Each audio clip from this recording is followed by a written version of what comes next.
Alright guys, so I'm back with another video. Once again, I'm wearing the same clothes because I like to batch record some of these videos. But in this topic, or should I say in this video, we're going to be focused on the pros and cons of outsourcing, different aspects of your business. Obviously, we're going to jump straight into the pros. A couple of the pros is very self-explanatory.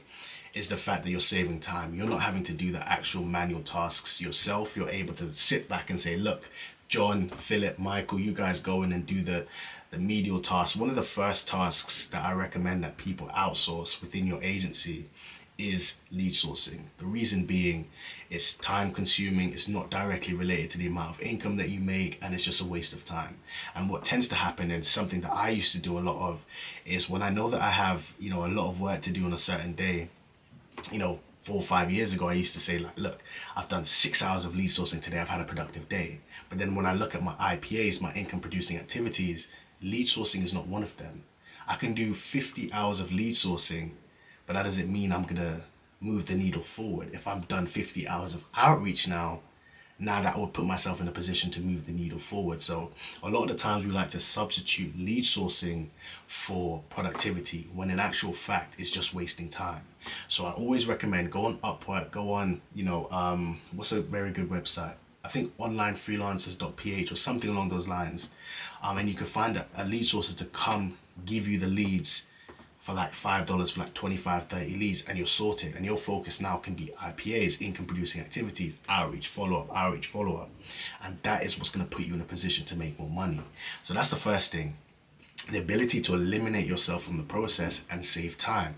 Another pro is obviously the ability to feel like a business owner, because a lot of the times what we find is when we're doing all the work, we're just a glorified freelancer. We're just the middleman. We're the guy that gets, our clients from their current location to their desired location. And when it's all about us, it can be daunting, and we don't actually feel like a business owner. We feel like a glorified freelancer. Another pro to actually outsourcing your work is scalability. One of the biggest problems that I see in this space is people love to hold on to the power because they feel like if they delegate the power, then they're losing their sense of being a business owner, when in actual fact, it's the complete opposite. When you're able to say, you know what, I'm not very good at this job, let me delegate to someone who specializes in it, that's a power move. Why? Because then you can oversee a team and you're able to take on more workload. Your bandwidth increases the more people that you bring on.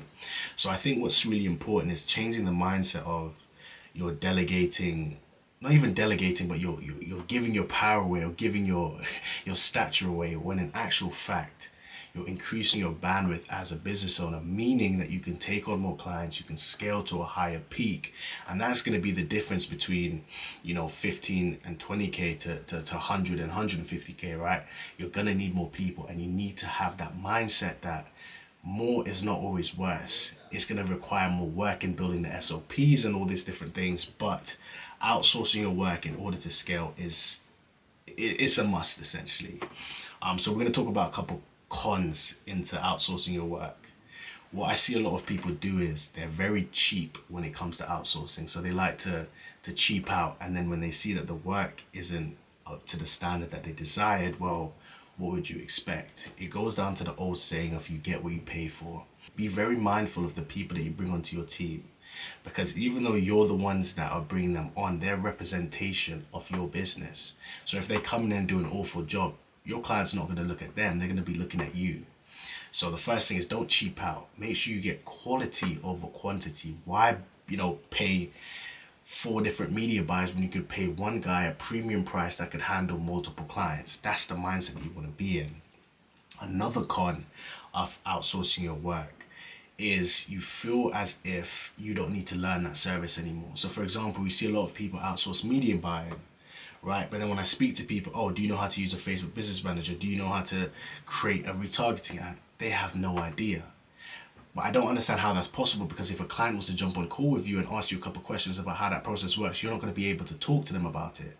So we like to, yes, delegating is good, but you also need to understand what it is that you're offloading, essentially. And the con to that, like I said, is you're not maturing as a business owner. So yeah, be very mindful when you're outsourcing work. Make sure it's something that you're competent enough to do, but also respected enough that you don't need to do. I think that's the balance that you guys need to find. But overall, I definitely recommend outsourcing different aspects of your business. Start with the most time consuming tasks, as well as those tasks that are not directly related to the amount of money you make, aka being lead sourcing. So hopefully you guys, sort of enjoy this video talking about the pros and cons of outsourcing your work and being very mindful of the different aspects that you outsource. Remember, hire fast, fire slow, and you guys will be sorted.